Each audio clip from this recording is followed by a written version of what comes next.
From Theatrical Shenanigans, this is The Panel Presents with Dana Hall, Robert J. LeBlanc, Debra A. Cole, George Sapio. Hello there, and welcome to the first episode of a new very special Theatrical Shenanigans series. In this series, there will be no audio plays, which I know is basically what I do, but stay with me.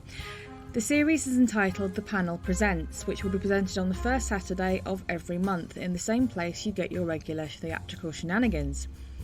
It will consist of 4 amazing people from the world of theatre and playwriting answering topical questions, so you don't just get one guest, you get 4. So, as we have a lot to get through with this first episode, I will introduce you to our fabulous panellists, all of whom are well known here on Theatrical Shenanigans and hail from all corners of the globe. My first panellist hails from the glorious land of Costa Rica. As well as having a fabulous collection of plays, he is the author of an amazing book entitled Workshopping the Play, a guide for playwrights, directors and dramaturgs. He is also a podcast presenter of On Stage, Off Stage with 165 episodes. I've had him on the show before as a guest and a performer. Welcome back, George Sapio. Well, thank you very much, Rachel. It is an honor and a pleasure to be here. Always fabulous to have you.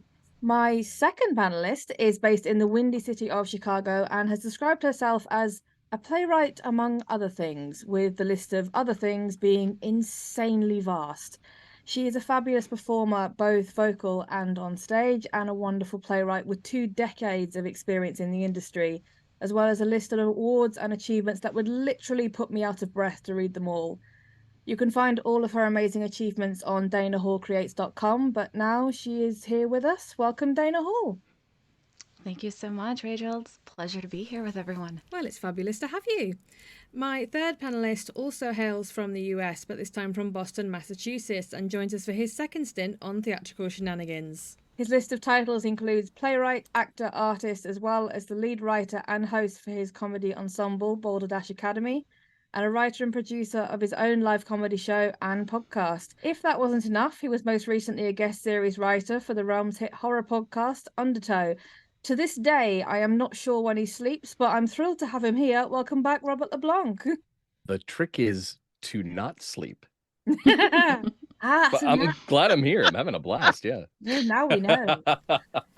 And last but certainly not least, I have a third US panellist, but this time from Lawrence, Kansas. Keeping with the theme of being amazingly talented and incredibly busy, she is an award-winning playwright, director and theatre educator with degrees in journalism, education and art history. She's had plays performed all over the world, and if you read her work, it's very easy to understand why. She's another former actor and guest on Theatrical Shenanigans. Welcome, Debra Cole. Oh, thrilled to be here, Rachel. We'll start with hopefully a very simple question. What does the word theatre mean to you? George, let's start with you. Oh boy. Theater is my life, and I'm not saying that sarcastically. Theater's different. It's different than all other forms of entertainment. It's live. It's people right there up in front of you. So yeah, I get a little excited about it, but that's what theater is. Deb, assuming there are any more words left after George, what does theatre mean to you? For me, theater is expression. Theater is creativity. Theater is therapy at times. For a writer perspective, I think I use theater to work through a lot of things, right? Ideas, concepts, emotions, all those beautiful things. And I think it has the ability to do that for so many people. So I think I'm going to go with theater as therapy for so many of us that look at it from all different ways. So, Robert, how about you? So theater to me is all about the collaboration. What I love doing is in theater itself, watching how my words are translated by the director, how they're translated through the actor. The reality is the actors spend more time with my characters than I do. They need to know them. I need to finish writing them. They need to bring them to life. And there's a lot more complexity in the performance, I think, than in the writing. So for me, it's collaboration. And Dana? Yeah, to kind of go off what everyone has said, I think theater means expression, freedom. It's a place full of possibilities. It's a place where you can explore the human condition. For me personally, I think theater's been my most consistent relationship. I've loved, I've grieved, I've healed. So theater is about impact, I guess, for me. Okay, staying with Dana then, we'll move to our first question. Qualifications in theatre, and in some cases the arts in general, have been stereotyped in the past, at least definitely in Britain, as, and for those obviously who can't see me, I'm doing air quotes, Mickey Mouse degrees. Do you think that kind of do you think that kind of stigma still exists, or do you think the way people think about theatre as an education has changed or evolved?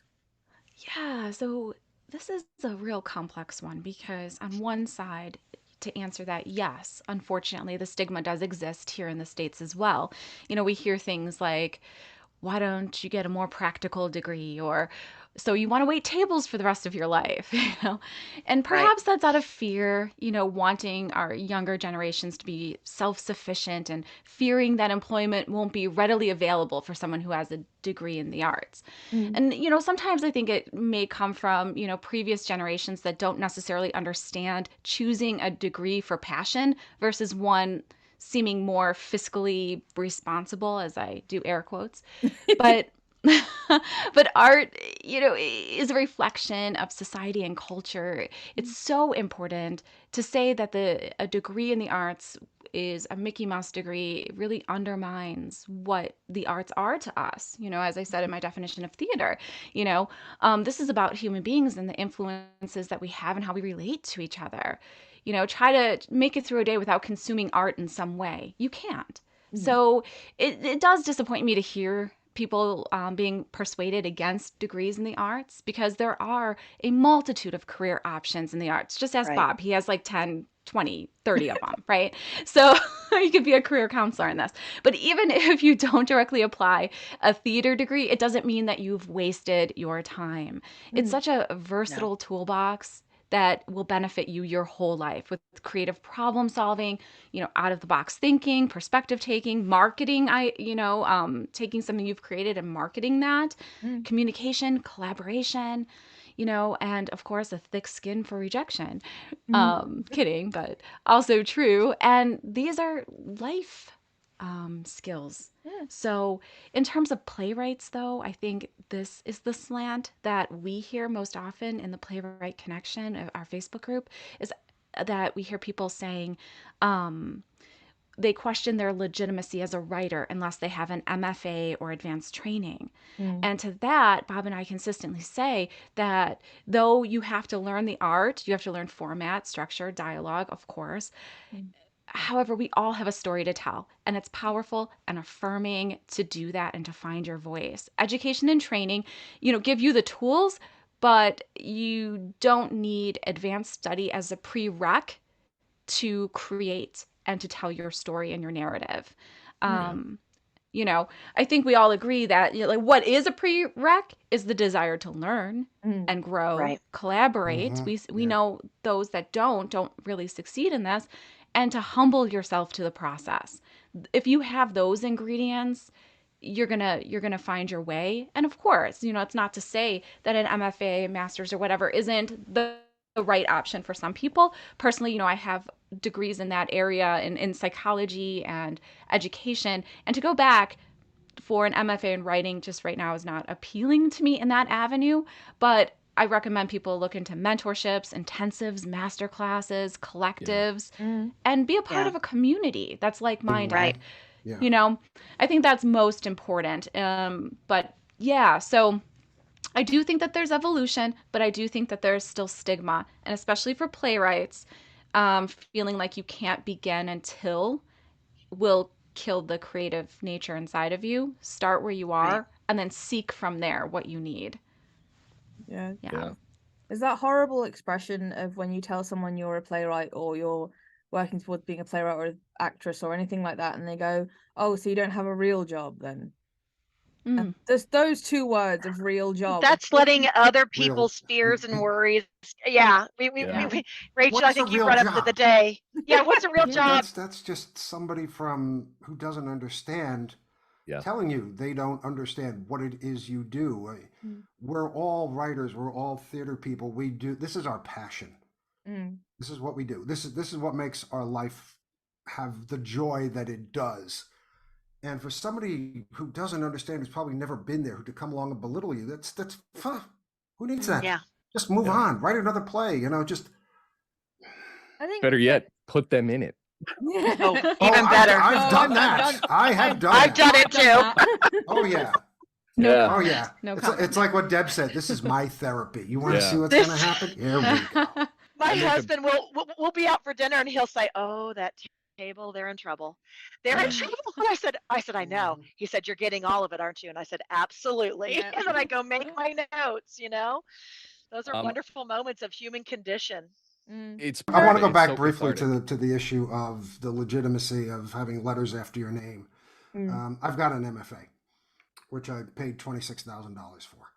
And what I learned, two things I've learned, is that the MFA has done absolutely nothing for me in the ensuing years. Nobody's cared that I've had 3 letters after my name. So, and a lot of what I got, I had already experienced because I've been in this business for over 35 years now. All right. But the priceless part of this was spending the time with my cohort, with other writers, other playwrights, other fellow creatives who we were together for a week and we bonded like crazy and we listened to each other's work and we supported each other. And I have never, aside from my recent residency at McDowell, never come out of anything feeling so inspired, feeling powerful, feeling like I can write plays that will change the world. None of them has so far, but anything's possible. But when they say your soul takes flight, that's what it is. That's what my MFA did for me. I'm going to open a can of worms Okay. because why not?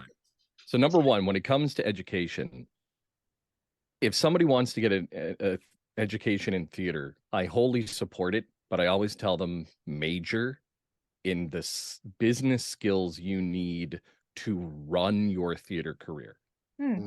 Major Brilliant. in accounting, major in business, major in advertising, because those are harder to pick up without a degree than theater. Your minor in theater will be the core of your career. Everything else will be the For Dummies books you're trying to scramble to learn because taxes are due. Or how to market your show on Facebook or in the print or on the web. The ability to also then move that into a creative job where many creative jobs give you the freedom to write when you need to. Right. Or to perform or take time off to go to the commercial shoot or take time off to finish the audiobook narration or whatever. But majoring in business or accounting or some theater supportive industry, right? We've all worked in, around, or for theaters, and we all know that there's this other that's unobtainable that you need to run the business. And oftentimes it's an old theater person who are putting aside their passion to learn this other so they can run their business. You get a degree in it, you're already out the door knowing the hard part. I went into teaching. So I taught playwriting. I did all sorts of things. And then 10 years ago decided, why am I not writing?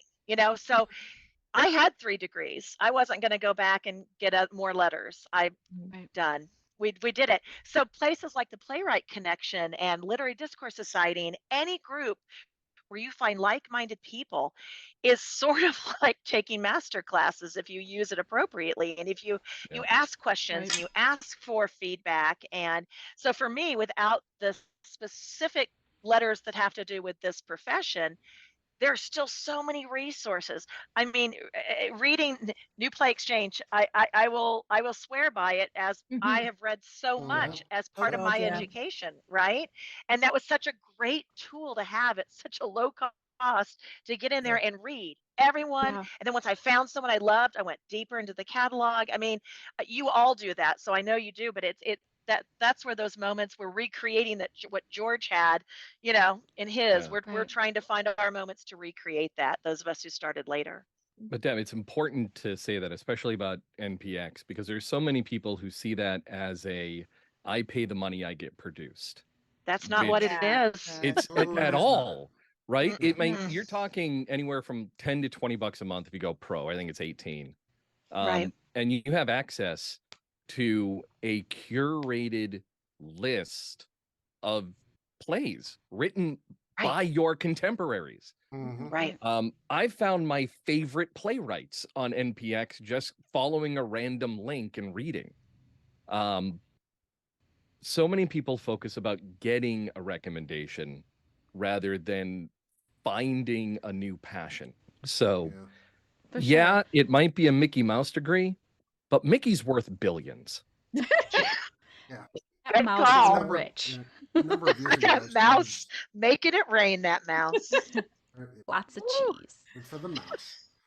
Yeah, And but I it's mean, and in terms of the skills that it takes to write a play, I think when people read something or they watch something on stage and it looks easy, that's because of the skill that went into it. exactly. Yeah. And Not the hours Right. behind that. Right. Yes. I mean, script writing is not an easy process. Literary theory is not No. something to poof. Plot and character development, the creativity of vision, and to play out a storyline in a way that's new and fresh. This is something, like George said, you created people. When I Yeah. watch a show that I did, I sit there, I'm like, these people didn't exist. It's amazing what these actors have added layer to. And that's the beauty of what we do is everyone that collaborates with us adds a layer onto it. So that vision just becomes more full. On the one last connection though to the education side of things, I think the idea of getting a degree in theatre carries a hefty difference to getting a degree in, say, science or mathematics, because those degrees contain large volumes of information that has to be done a certain way. So, in mathematics, 2 + 2 is always going to equal 4. Whereas in theatre, 2 + 2 can equal a purple flying chicken. Right. But you think about it, the employers are looking for 21st century skills. That's the buzz, right? Yeah. Theater has that. You can manage projects, you can negotiate, you just what everyone's been talking about. And that's the beauty of it is it gives you, it's a really well-rounded background for somebody. Okay, Dana, do you want a closing statement for your question before we move on? Right. Yeah, just what we said about not only is the education formal, but the informal education is just an amazing part of this experience. And that you want to find community, you want to find support, you want to kind of find your people. And those people out there that criticize what you do or don't understand it and don't want to learn, what they're telling us is that they're not our people, and that's okay. But it's almost like, thank you for telling me, and now let me gravitate towards where I know I belong. Then too often, I think, especially as women, do we change ourselves to fit in, and I think that that's why sometimes people get pulled into programs that may not be ready for them, or whatever the case, because it's like an external form of validation, but that has to come internally first. No matter what your degree is, you have to be able to stand in your own and be able to say, that's okay, you don't get it, that's on you, and I have empathy that that you can't or haven't been able to find your passion, but that's not going to interrupt my situation, and that's a hard thing to do, especially as an artist, a creative. We all have a little bit of that Tinkerbell syndrome where we only exist if people applaud, and it's hard because it's like, do you like me, in that we create these works, we labor over them, and it's not for approval, but it's hard to put a piece of yourself out there and not have that vulnerability hangover. And then when we receive that one piece of feedback or criticism or whatever, it's hard for that not to take Tinkerbell off the stage. But she exists, and she will continue to exist, and everyone else will applaud that needs to. So yeah, so I guess that's my takeaway. It's like, do what works for you. There's no right answer. Okay, Bob, when it comes to, and again, I'm really bad, I shouldn't be using air quotes for people who can't see. When it comes to classical theatre, so your Shakespeare, your Agatha Christie, your Arthur Miller, and their place in the modern world of theatre, do you think they are productions that should continue to be produced, or do you think they've had their day? I don't think any play has had their day if it touches the emotional zeitgeist of the society that it's being played in. Right? I mean, it's finding value in a theatrical performance. If it talks to the audience, it's the right show to play. I don't care who wrote it, right? If it's not hurting anybody, if it's not actively trying to destroy what we Humanity. yeah. It's okay that modern audiences are now finally realizing that Shakespeare meant for the whole Romeo and Juliet thing to be creepy. Like, that's important. And if it talks to society, it's the right show. That being said, the motivation behind the production, I think, is more important than the production itself.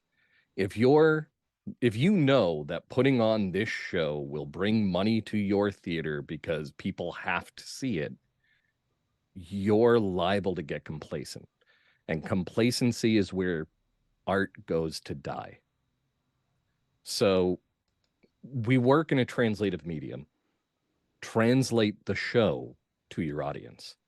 Don't mount it for ticket sales. You get that a lot in amateur theatre over here. We'll do this. Why? Because it's going to put bums on seats. Yeah. It's a commonly used phrase in the amateur circle over here. Theater is so, sparsely funded anyway. I mean, it's staying alive and keeping the pulse going is a major thing. I mean, Yeah. Translate it. Put the work in to find a way to make that show talk to your audience, and it's the right show to play. And find ways, I would say, to do some smaller things and some experimental just to trust your audience that maybe they're ready for something occasionally, tiptoe in a little bit and see what feedback you get, because there's so many pieces that no one's heard of in the general public that are just, earth-shattering pieces that you leave and you'll have so much to talk about. But getting it in there when that big dollar, when you can fill the seats with what we're talking about, that's a risk, and it takes someone with vision to take that risk. Yeah. Well, with older shows, people know what they're getting. They Right. know the It's story. a They know known. how it's going Right. to end. It's comfortable. There's no challenge. But if you have theater companies who use the tent poles as a resume and say, look what we did with this. If you trust us with your favorite show, you should see this new one we're doing. So I think it's a responsibility of an artist to train their audience in many ways. If you go to theater and the only theater that you've ever gone to is a pantomime, you're going to yell at the stage. Right? Yeah. So it's up to us as theater makers to educate the audience on what is important or what they should look for in a show. That it isn't necessarily big, expensive sets and costuming.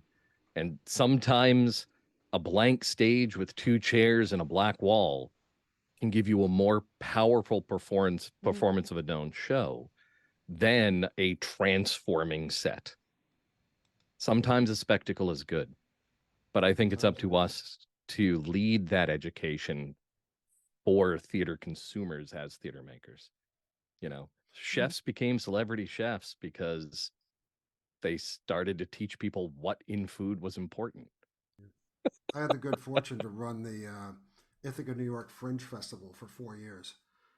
And it's the antithesis of the classical shows, the old chestnuts, because we deliberately looked for the stuff that was brand new, the stuff that could be up and coming, the stuff that was never going to get a stage in your regional because it was untried, it was unquantifiable.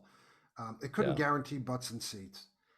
And it was a major lesson in advertising. It was a major lesson in translating the worth of the show, the idea of the show, the complexity of what went into that to a general public. That is, you need to grab them and make them aware of this and tell them why this is important. And we had some really amazing houses, much better than we ever expected. But it was new stuff. And people began to realize that, oh my gosh, the Fringe Festival is coming around again. God knows what they're going to come up with this year, but it might be interesting. And we started to get more butts and seats, and people started to take more chances. The same people came year after year after year, and we had our own public. It was brilliant. And you can start it that way and grow anything as long as you make it meaningful to people who might not even think about going to theater. Yeah, it's possible. It can be done. I've had this conversation with you, George, especially regarding Shakespeare, because it's studied in schools. I think you can't not make it talk to the audience, because otherwise you're going to have a room full of teenagers that are bored out of their mind. Well, the way it was presented back in the day, it just wouldn't work for kids now. It's the way we as teachers, and I was a teacher, have high school kids read it. You're never going to get the emotion, the understanding. Yes, some will get it on some level, but to have these group readings in class also, it changes how they perceive it also, because they're not seeing a professional actor bring something to it that speaks to them, and it just comes to life. Deb is so right on. It's I fell in love with Shakespeare in high school because I had a teacher who knew how to teach it. I had a teacher who knew what to compare it to, going in and making it accessible by saying, this is not the greatest literary work of all time. This is a soap opera that people really liked and performed forever. And going in with that mindset, it immediately adds the irreverency to the material that the veneration of the material has lost. It's like people who get upset with Stephen King's writing because it's not literary enough. He writes B movies. That's what makes it fun. Shakespeare. That's what I want out of writers it. in the business. Yeah, like Shakespeare wrote for whatever their patrons wanted. I get that. I'm a commercial playwright. I understand that. Like, no, this isn't art. 500 years. Let's hope people are performing my "It is an art" on stage. But having an educator who knows how to translate the classics to teach their students why it's relevant to them is important. Yeah. And it's that connection and that passion that could make a difference in a life. I'd say same thing for all kids should be doing, theater summer camps. I mean, just opening their eyes about how to deal with fellow students, how to conflict resolution. I mean, there's so much that can happen within a drama camps world. That's all performers should do tech.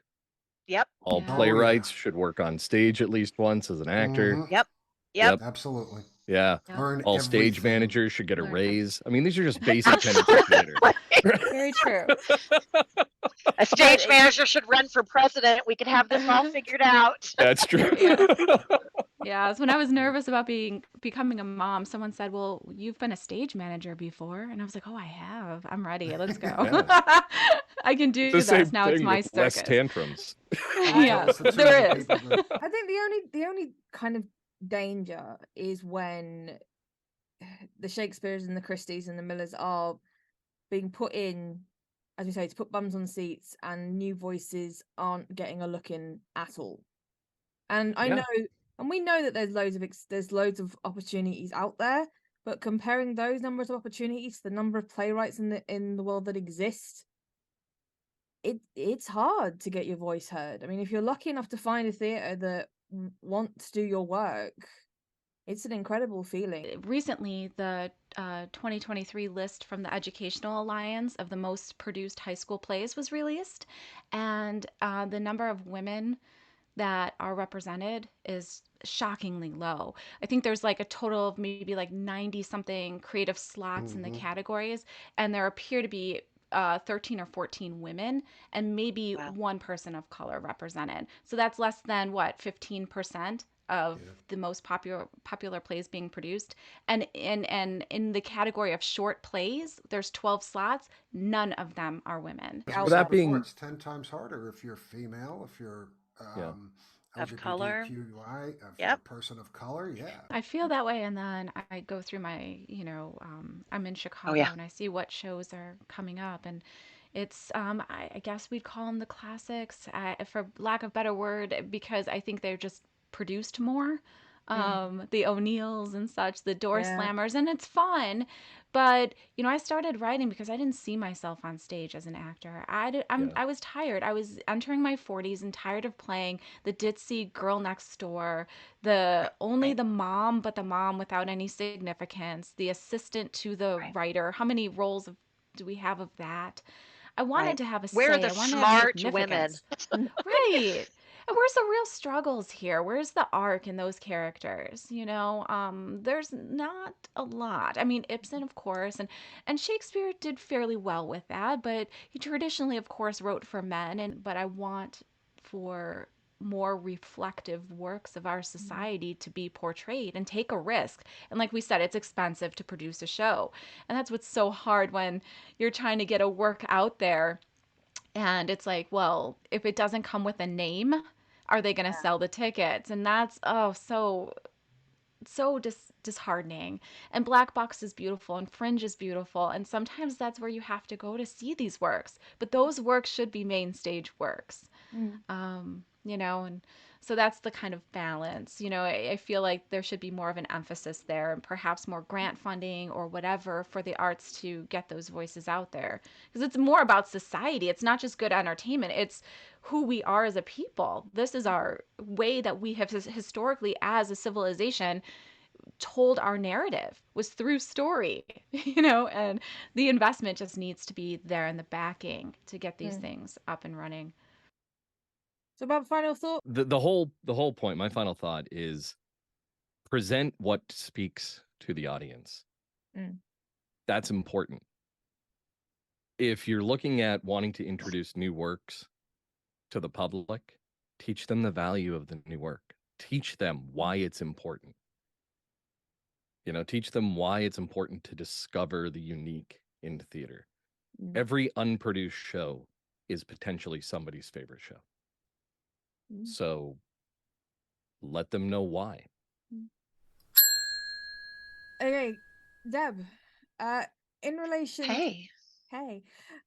in relation to the impact of the pandemic on theatre, do you think there were positives for the world of theatre that came out of it? It's so wrong to say, oh, there were some good things, but there were some good things.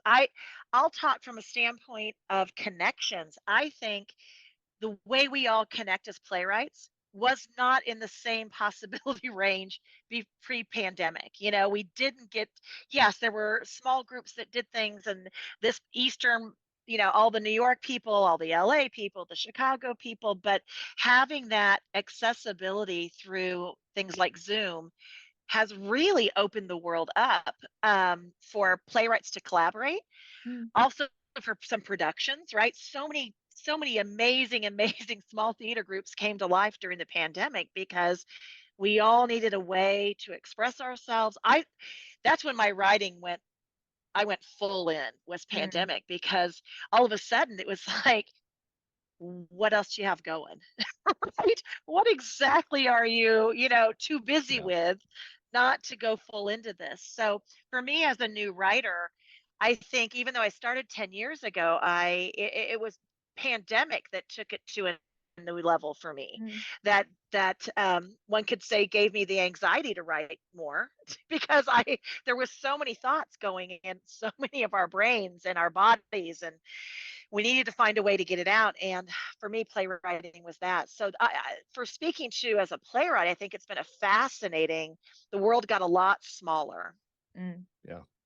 And I think that has real value. I've had productions in Australia, and it's like, I would love, that's so cool. I'm not sure that would have happened in the old days of finding a listing and maybe, having to, there's like one or two occasions that still want you to send in a play that's printed on an envelope with an address and a stamp. And that always jars me now, because I'm thinking, what? Yeah. You still do that? Because we are so easily accessible to one another and sharing information. So for me, I thought it was a good thing, despite death and destruction and the end of humanity. I think for playwrights, it was a great time to connect. Well, Dana wouldn't be here if it wasn't the pandemic. Yeah. That's when you started writing. Yeah, Right. I was really Right. influenced by Paula Vogel started Yeah. Bard at the Gate, and I was captivated by this medium of digital theater. And sometimes it's treated as maybe a bad word amongst theater circles, but I think if theater is going to continue to thrive, it's in its adaptation, and it's a beautiful thing to increase access and equity. And when we were at the height of that pandemic, locked away and feeling disconnected, how amazing was it, though, to connect to pieces of art that were still continuing on? It was like the heartbeat still continues, even though most of us felt so distant. And so, yeah, I was so moved by that. And Paula is still doing it. Bard at the Gate, I believe, now is in its third season. And it's not the way it was, very, how we all were on Zoom in the beginning, but it's actually come to life in a different kind of way. And it's beautiful. And it targets greater representation for underrepresented communities. Those are chronic illness, those that have financial limitations. I mean, there's just so much that came out of the pandemic that can really change the American canon of art if we continue to see it not as a threat, but embrace it as a part of us. It doesn't, Right. it's never going to be the stage. I'm not suggesting it should, but it is there, and it is beautiful, and it's a way to feel connected. And that's how, a lot of us have come to know one another now. I feel like it has made, we joke that the theater world is small, the playwriting world is even smaller. And it's really nice to have that sense of community brought right into your own space. So yeah, that was a beautiful piece of what came from the pandemic. I was the same as you, Deb. I kind of hit the playwriting with a lot more vigor once the pandemic hit in, because, as you say, what else do you do? I was also very politely told by my other half that I needed to go away and find something to do and stop bothering him.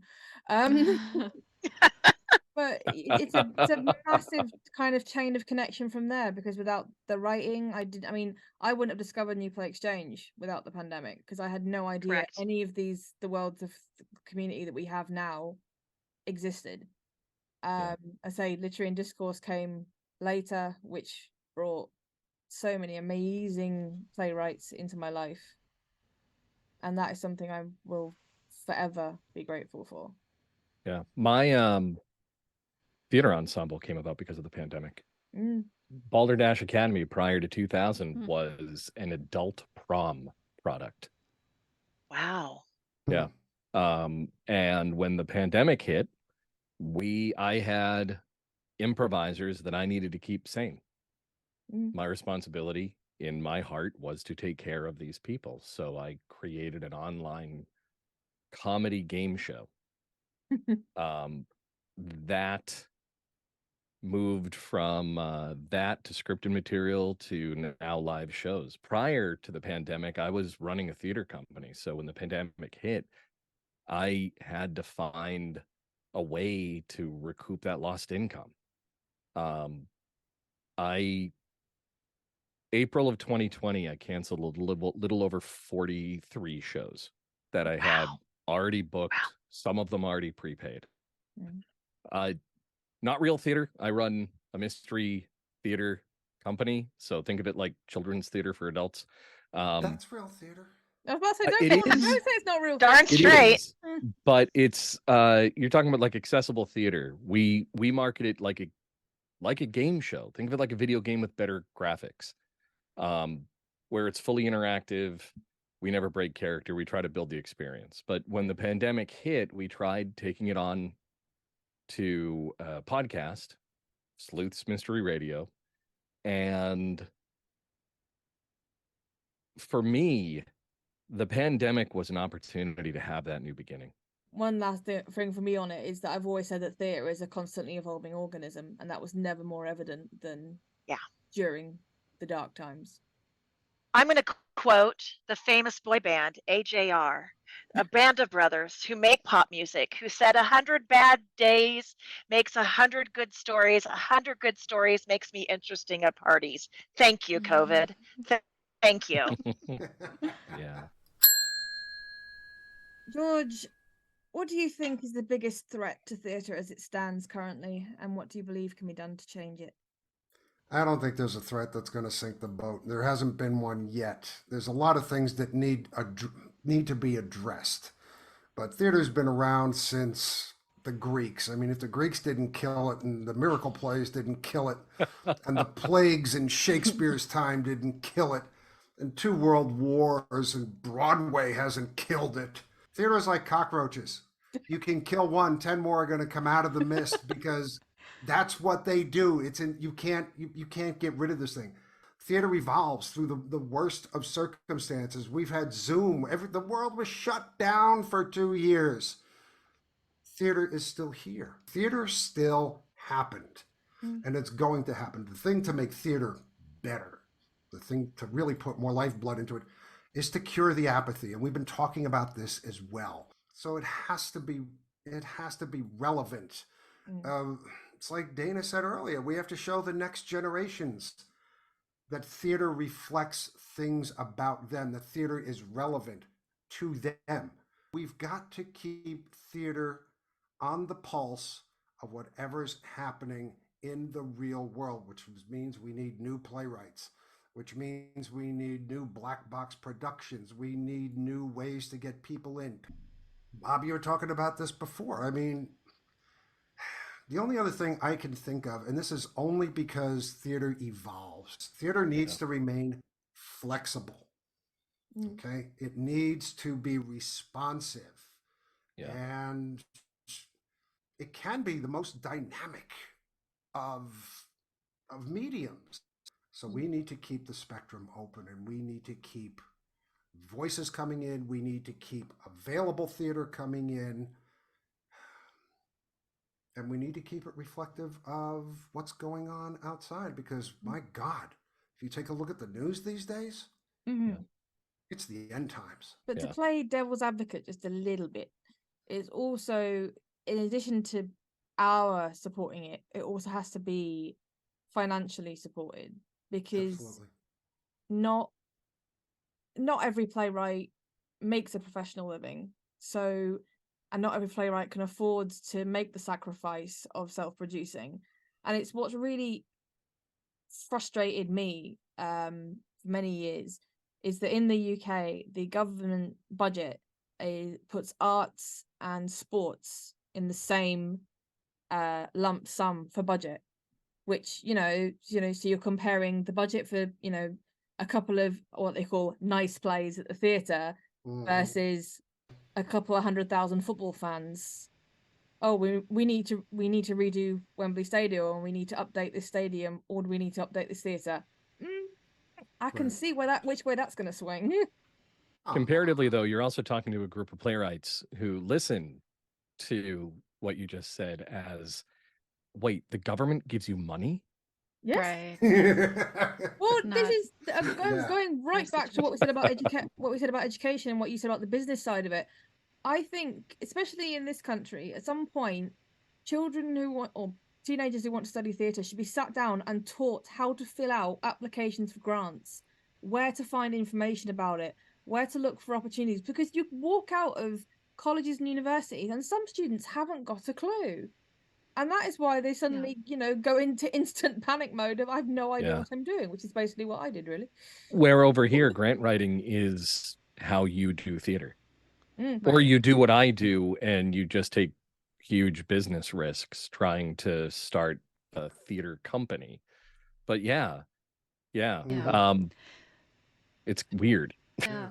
And I think that goes back to the adaptation of not only what we produce in theaters, but how we get our productions up on the stage. But outside of grants, what I found interesting now, some playwrights doing crowdfunding websites, Yeah. fundraising parties, Selling ads in the tax program. deductible yeah, investors.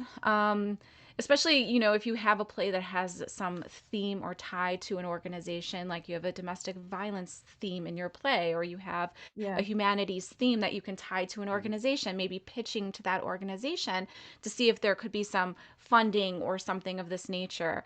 Sponsors, advertisers, as Bob said earlier on, when you go into this profession, you are a business person as well as a creative. And sometimes those two things are like oil and water, but they can't be if you're going to be successful. And I go as far as to say, that may not be appealing to you, because it's not appealing to me to write grants and all of that. But the greater benefit is the potential to get these works out there, and then that is to get more people to see that they can too have accessibility. And there are these newer ways that we didn't have access to previously. We can do things on social media that we couldn't do before in terms of fundraising, and awareness and all of that. So I think that that's a part of keeping the arts alive and adapting theater, is using these funding sources that now we have access to bring about the kinds of things we want to see on those stages. Yeah. To add to what Dana, George, what Deb has said earlier, if you listen to what we're saying, there is a distinct threat to theater. It's not an end of an art form threat. George was right about that. You're talking about a medium who's made it through multiple ends of worlds as people knew them. The biggest threat to our modern theater is complacency and gatekeeping. It's people trying to maintain a pretense to an art form that is universal. It's us as playwrights who have been successful not sharing how. It's people saying, well, maybe I'll think about writing a play, and having people say, why not, instead of, well, it's not as easy as you think. Right? It's up to us to read and promote playwrights that we like and be advocates for playwrights that we are fans of. Why MPX is so important. It gives us an opportunity to find those people. We need to do whatever we can to tear down gatekeeping. We need to be each other's cheerleaders. We need to, if you have a friend who's promoting a show, it's up to us to not only go to it, but to bring people with us. It's up to us to lift each other up within this medium and to be the education that we needed when we needed it. to be that voice to say, this is how you do it, like Dana was saying. Let's raise each other up. If you're going to burn bright, you can't use other people as kindling. Bottom line, you just can't, because you will burn out. That is not the way that you sustain yourself in this field or any other. No, you get we've seen it before on social media, where there is a certain sense of entitlement. But then you also get on the flip side of that, when you're, especially with social media, because we celebrate so much of our achievements and celebrate each other, is you get the feeling of being stood on one side of a fence, and this other playwright stood over there in this wonderful lush green meadow, and you suddenly look down at this kind of pale yellow dry piece of shit script in your hand and think, yeah, why aren't I over there? So what I would, or even worse, maybe I don't deserve to be over there. What I would say is get curious. Get curious about what those are doing. That if you want to be produced, that's not the goal of every playwright. I took a wonderful course at the Tisch School, and it blew my mind that playwrights write plays just because they want to write plays. Wow, what a concept. That not everyone wants to be produced. And it doesn't have to be your goal to be produced. But if it is, and if that is something you feel passionate about and you're looking and seeing the grass is greener, then get curious about that landscaping. What's going on over there? What and any good playwright worth anything is gonna tell you. And a lot of the rejection comes from festivals. Yeah. And it's important to understand when submitting to a festival that you are an ingredient in a larger dish. You not being selected doesn't mean you're not valuable or delicious, to keep the metaphor. You know, what it means is that, I'm sorry, sometimes you don't add garlic to a cake. Yeah. Garlic's not the right fantastic. ingredient. Cake is wonderful. They don't go together. It's not a rejection of garlic. It's just garlic not seeing the bigger picture as to why. You have value. Your play not being selected is not a rejection on you. It's you just didn't fit what they were looking for that festival. Exactly.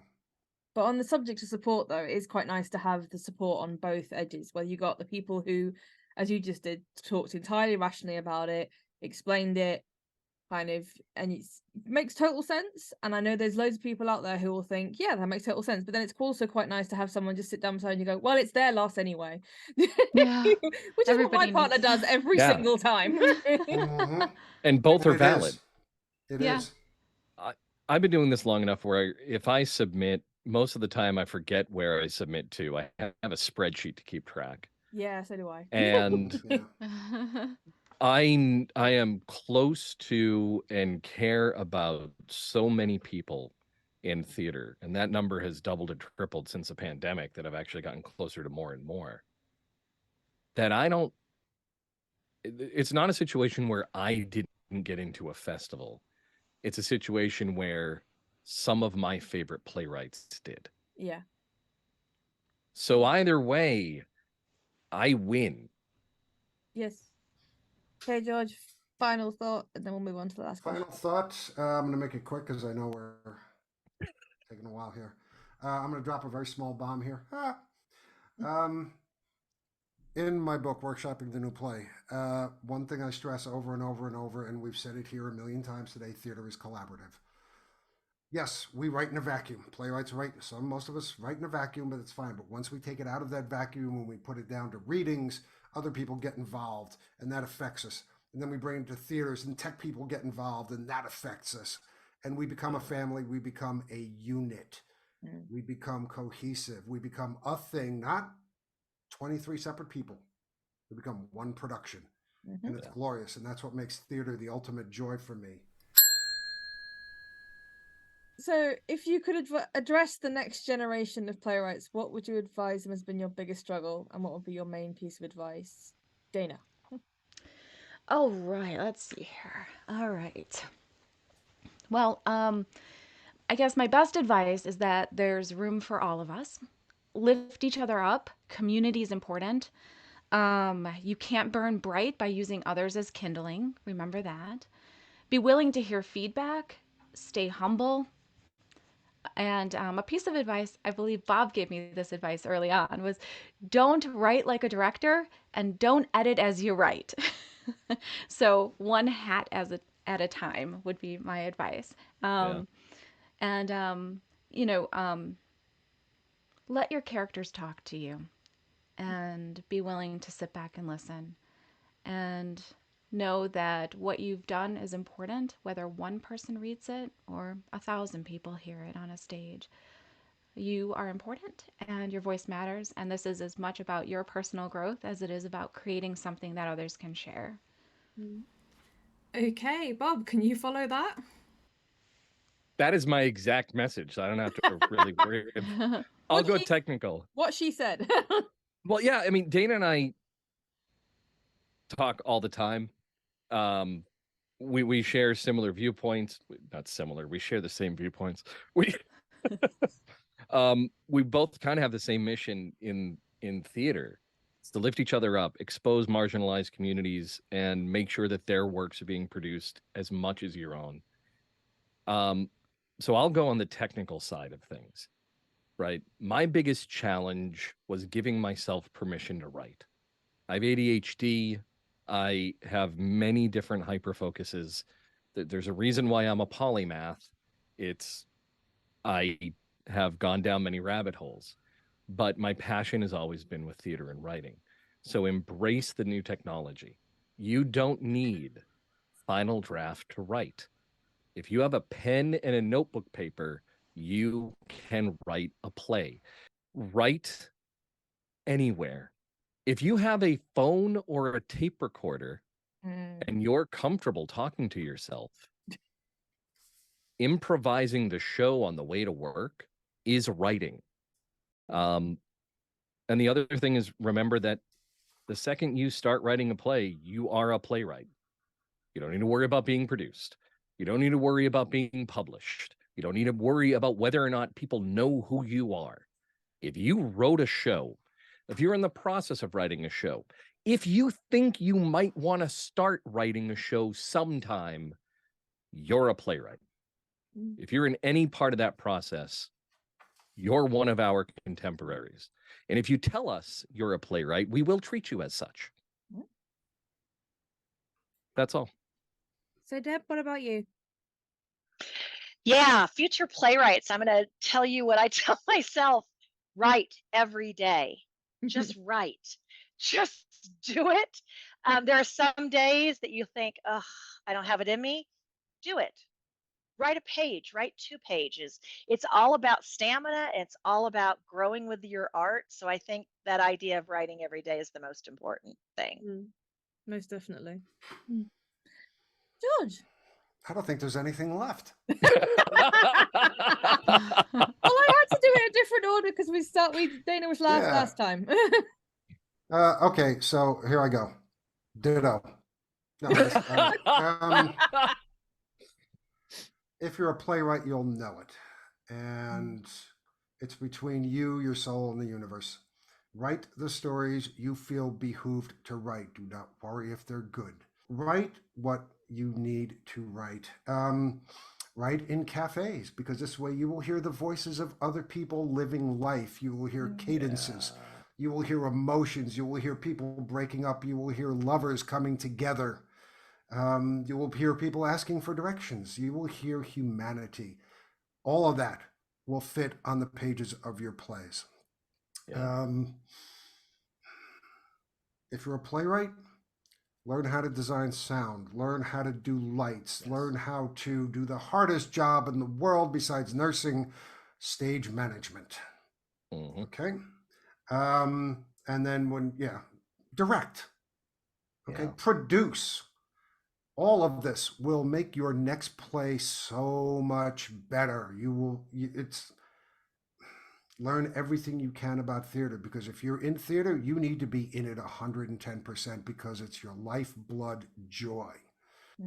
And collaborate, because everybody else in theater is a misfit just like you. So you found your pod, kids. So that's all I got. Okay, well, that brings us to our conclusion. Thank you so much, all 4 of you, for joining me. It's been an absolute pleasure, and you've made this brilliant. And I hope there are people out there who are listening and will relish the amazing advice that you've given, because that's who you are. So there you go, that's our first episode of The Panel Presents, all done and dusted. I hope you enjoyed all the wonderful chit-chat, advice and general wonderful chaos that my 4 panellists provided you with this time. I hope you can join us again in a month's time where we'll have another 4 panellists answering more questions for you. In the meantime though, I've been Rachel Feeney-Williams, this is Theatrical Shenanigans, bringing down the curtain and saying I hope you can join us next time. Theatrical Shenanigans was an RFW Scripts production, with music written and produced by Chris Cody.